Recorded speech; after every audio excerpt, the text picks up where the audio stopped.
আজকে আমি পেঁয়াজ কুচিয়ে ঝালমুড়ি বানাবো বলে পেঁয়াজ কাটতে এসে দেখলাম যে পেঁয়াজের পিছন দিক থেকে এরকম স্প্রাউটস বেরিয়ে এসেছে।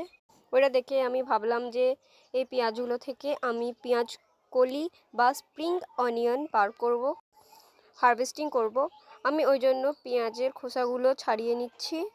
পেঁয়াজের খোসাগুলো ছাড়াতে গিয়ে আমি দেখলাম যে অলরেডি সামনের পোর্শনটা থেকে রুটস বেরিয়ে গেছে। প্রথমে ভেবেছিলাম এই 4টা পেঁয়াজ থেকে বার করব পেঁয়াজ কলি বা স্প্রিং অনিয়ন, তারপরে আমার মা এসে মানা করলো, তাই আমি এই 3টে পেঁয়াজ থেকেই আমি স্প্রিং অনিয়নস বার করব। তার মধ্যে আমি একটা পেঁয়াজকে ছাড়িয়ে দেখলাম ওইটা অলরেডি 2 ভাগে ভাগ হয়ে গেছে। ওটা 2 ভাগে ভাগ হয়ে গেলে তো লাস্টে সেই আমার 4টা অনিয়নই হলো। টোটালি 4টা অনিয়ন থেকেই আমি স্প্রিং অনিয়নস বার করব। এই পেঁয়াজের যে খোসাটা দেখছেন এইটা আমি গাছের সারের জন্য আলাদা করে ব্যবহার করেছিলাম, ওইটা আগের ভিডিওতে পোস্ট করেছি।